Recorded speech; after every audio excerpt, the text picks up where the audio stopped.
E isso nos faz pensar quais são os nossos motivos? Porque nós podemos ter um motivo perecível ou imperecível. Se nós tivermos um objetivo muito material, a chance de ele não estar lá é maior do que se nós tivermos um objetivo superior.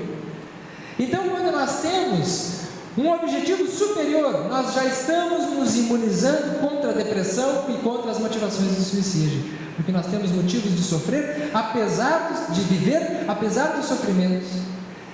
Nós precisamos continuar vivos no plano físico, não porque nós precisamos ser felizes, porque existe a moda agora de que o sucesso é ser feliz. Não, o sucesso é ter dignidade. Não, o sucesso é ser realmente cumpridor dos deveres a que fomos obrigados e pedimos muito para estarmos aqui na nossa existência.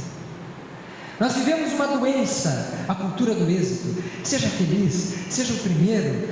Você merece ter dinheiro, você precisa ser bonito, você precisa ser o número 1. Isso é uma doença. Melhor seria, desapareça para o mundo, mas apareça para a sua consciência. Seja digno da identidade de ser humano. Seja capaz de realizar coisas superiores a você. Pois que foi o próprio Cristo que nos disse que quando nos propomos a trabalhar em sua causa, já não seremos nós. É Ele através de nós. O próprio Cristo não aceitou ser chamado de bom. Por que me chamais de bom? Bom? Bom é meu Pai que está nos céus. Eu não sou bom. Por que me chamais de bom? Ele não queria ser um ídolo, ele queria ser um ícone. Jesus é como uma janela, que quanto mais limpa a vidraça, mais se enxerga a paisagem do outro lado. Não interessava a Jesus ser a vidraça cheia de detalhes, pois que quando nós olhamos para uma vidraça cheia de detalhes, nós ficamos olhando para os detalhes e não vemos a paisagem. Isso nos faz pensar das pessoas que dizem: essa obra é minha, ele me copiou. E nós já chegamos à conclusão, falando que nada do que nós estamos falando ultimamente, pelo menos é nosso. Nós já estamos copiando de alguém, porque vem da inspiração superior. Então essa é a nossa motivação, e eu quero que essa atividade sobre o suicídio hoje seja um convite à vida, juntamente com uma reflexão em torno dos motivos do suicídio. E o terceiro, a culpa ou o pecado, o desejo de ser morto. Nesse caso, geralmente os sintomas são o alcoolismo, o uso de drogas, ou casos de automutilação em que a pessoa simula doenças e provoca acidentes. É o caso do suicídio inconsciente ou indireto, daquele indivíduo que bebe, que usa drogas, pega o carro, sai a 180 por hora e bate no poste. Ele é um suicida. Se perguntar, ele não tinha a intenção objetiva do suicídio, mas ele tem já a intenção presumida no momento que ele bebe, no momento que ele usa drogas e no momento em que ele assume a responsabilidade pelas suas futuras atitudes, quando já não estiver com estado de lucidez de consciência. Temos o exemplo do próprio André Luiz em nosso lar, quando ele estagia no umbral por 8 anos após ter tido a sua cirrose, e ele dá entrada no plano espiritual como suicida, mesmo sem entender as acusações. Logo adiante ele vai perceber qual era o motivo do seu suicídio. As pessoas mais velhas se suicidam mais, as pessoas com mais idade se suicidam mais, porque elas apresentam no nosso contexto desfavorável, sociológico, condições mais adversas. E aqui está um indicativo de que o grande investimento na nossa vida deve se dar no período da juventude, porque o que se percebe é que as pessoas de mais idade que se suicidam são aquelas mais isoladas, e nos lugares mais isolados, em que a população é na maioria idosa, a solidão é de uma angústia sufocante que arrasta para a depressão grave. Se a pessoa não construir durante a sua vida valores superiores, ideais mais nobres, ela chega empobrecida no período de mais idade. ela chega sem ter no que se sustentar. E nós vamos ver que não só nas povoações solitárias existem esses sintomas psíquicos em idosos, mas nos grandes centros populacionais há vivências idênticas. É o idoso do local mais despovoado, mas é o idoso do local aonde existem muitas pessoas. E muitas vezes a solidão no meio de muita gente é o pior tipo de solidão, que é aquela em que a gente está acompanhado, mas a gente está sozinho. Então, realmente, a importância dos referenciais superiores durante a existência, para que ao chegarmos ao Deobar, da nossa existência física, nós tenhamos um motivo e o enriquecimento mental para enfrentarmos essa etapa, que pode ser provavelmente a mais importante da nossa existência. Tentativas em homens e mulheres. Vejam só que curioso. As mulheres tentam o suicídio 4 vezes mais que os homens, mas os homens o cometem, isto é, morrem devido à tentativa 3 vezes mais do que as mulheres. Isso se explica pelo fato de os homens utilizarem métodos mais agressivos e potencialmente letais nas tentativas, tais como armas de fogo ou enforcamento. A tentativa de suicídio da mulher geralmente é por uso de substâncias, por medicações. E o homem normalmente se utiliza de métodos que são potencialmente mais definitivos do que o uso da medicação. No uso da medicação, muitas vezes dá tempo de alguém descobrir que a pessoa ingeriu o medicamento e ser levado ao hospital, fazer uma lavagem de gás e ela sobreviver. Mas também, muitas vezes, temos que pensar que o suicídio é maior nos homens do que nas mulheres, porque as mulheres, que são consideradas o sexo frágil, ontem eu fiquei sabendo que não é, pelo menos na coordenação da Ana Espírito Santo, que o homem, e realmente, o homem é o sexo frágil, ele se suicida mais porque ele esconde mais a depressão. A mulher procura mais ajuda, a mulher se mostra mais. A mulher, ela avisa quando ela está sofrendo, e o homem não. O homem tem, pelo menos lá no meu estado, de machismo.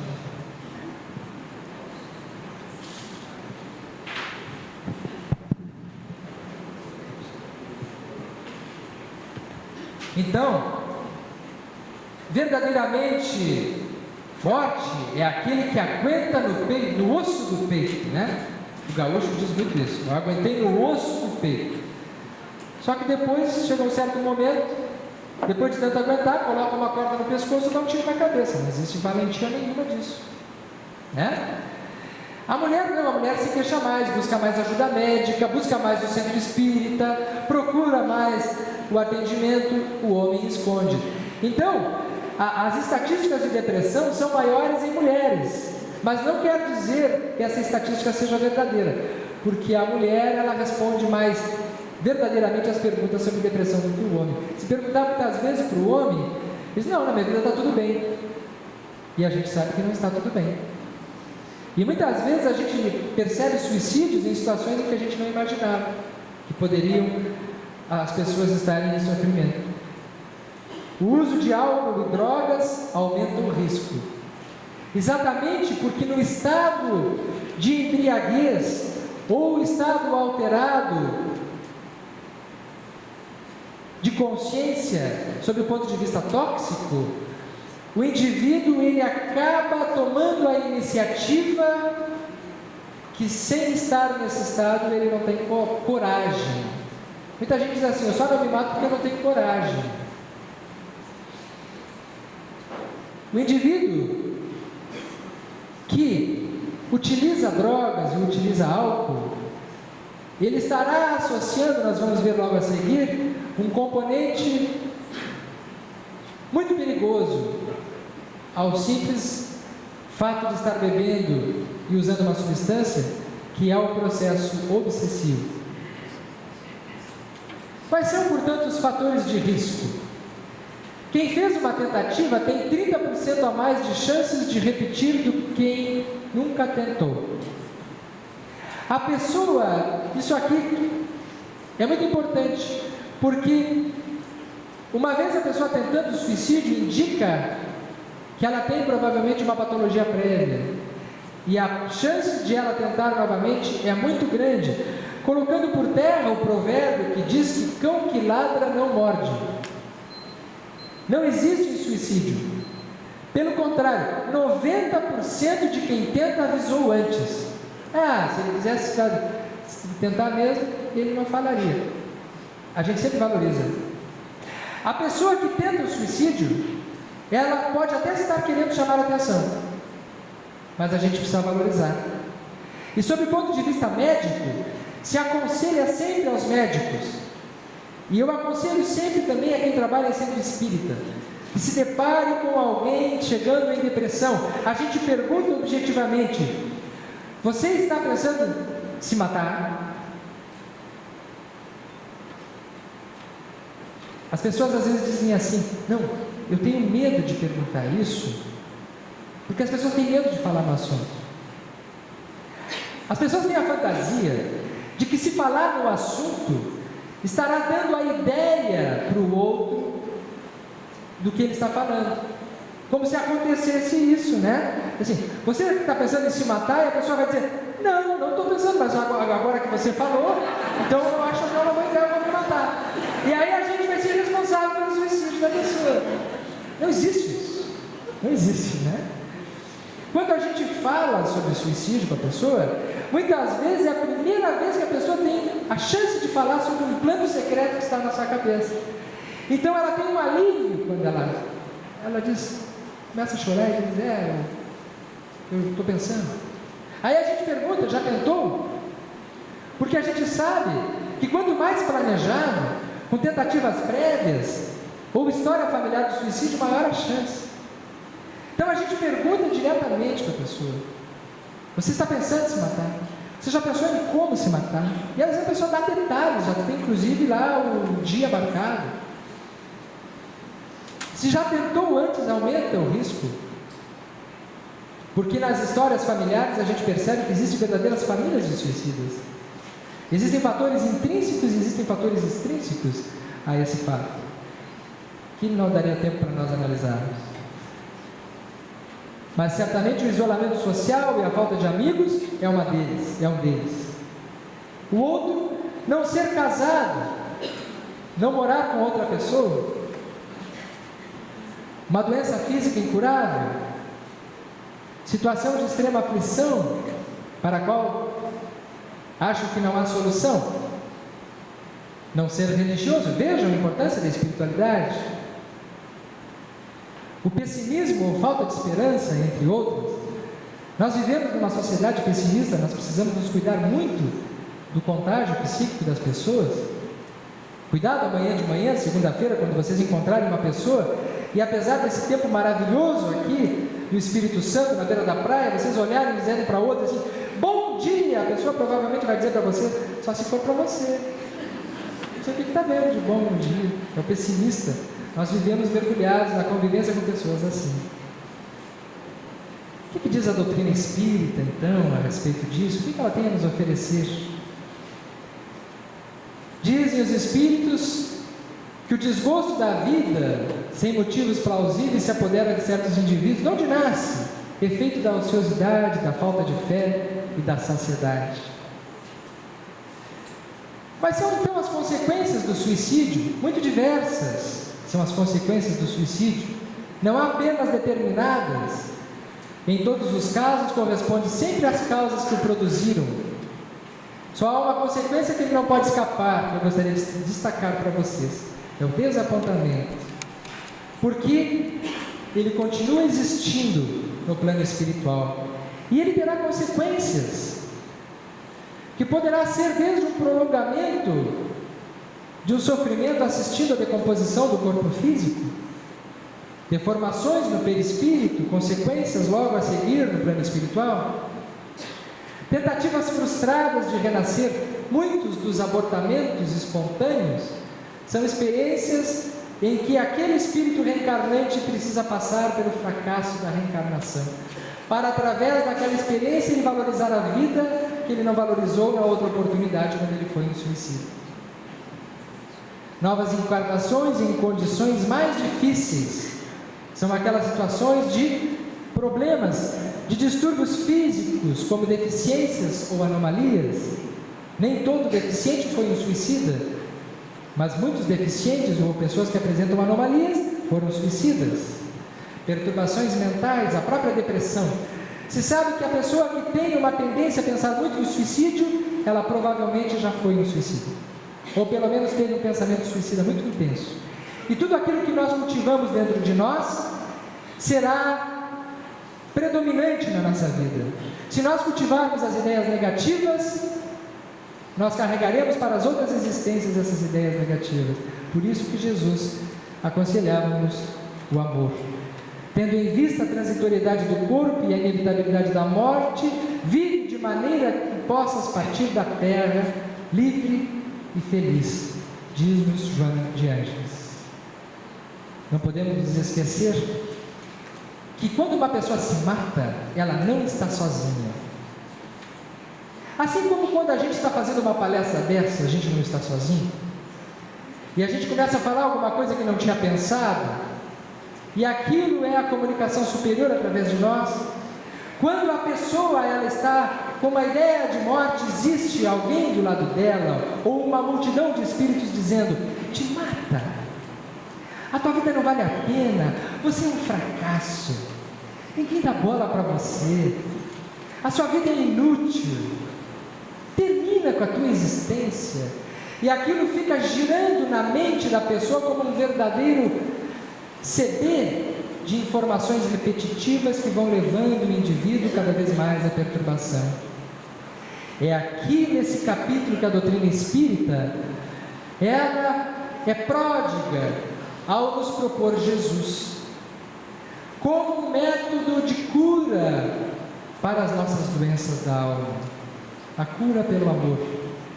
E será através das atividades dos centros espíritas que vamos colher o principal manancial de recursos espirituais para fazermos a grande profilaxia do suicídio no que se refere às interferências espirituais. A frequência na casa espírita, o estudo da doutrina espírita, a prática nas atividades do passe, da oração, da desobsessão, são terapias, sim, de ponta, que nós temos a oportunidade de utilizarmos para fazermos frente a esses graves problemas que estamos sujeitos na interferência dos espíritos inferiores. Substituiremos assim pela presença amiga do Mestre na nossa vida. E quando nós estivermos diante das dificuldades, dos nossos problemas, tomara que a gente se lembre de Deus e faça assim como fez um homem um dia, que estava muito agoniado na sua vida e se lembrou de Deus naquele momento e pediu: ó Pai, eu gostaria tanto de ter na minha vida uma borboleta e uma flor. E Deus, como que parecendo não ouvir a sua oração, mandou para ele um cactus e uma lagarta.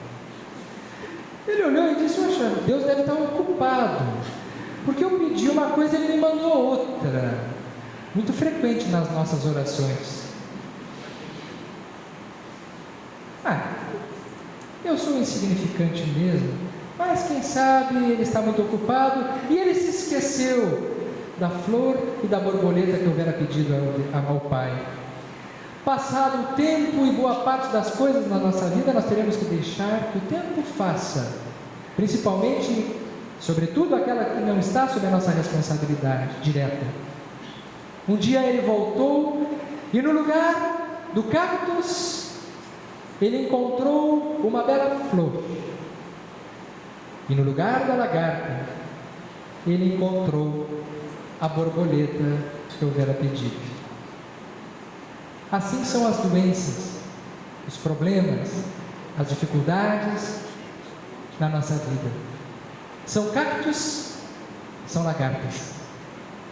Mas em pouco tempo, pela nossa fé, terá se transformado numa flor e numa borboleta. E tomara que ao sairmos daqui hoje, e é o que eu desejo profundamente, que vocês possam levar dentro de vocês o sol do amor de Jesus dentro de cada um de vocês. Porque tenham a certeza que nesse momento em que falamos, durante esse tempo todo, os mensageiros da paz estavam muito felizes por vocês terem vindo. E estará brilhando em breve tempo, dentro de cada um, a luz aquela que talvez nesse momento não brilhe tanto. Gostaria, como na imagem inicial, que esse sol pudesse ficar fixado, como se vocês carregassem nas mãos a esperança pela vida. E parafraseando, para encerrarmos, Emmanuel, na sua oração de amor, dedico a todos: como estiveres, que Deus te guarde; como penses, que Deus te use; onde te encontres, que Deus te guie; no que fizeres, que Deus te ampare; em todos os teus passos, que Deus os abençoe. Forte abraço a todos. Muito obrigado.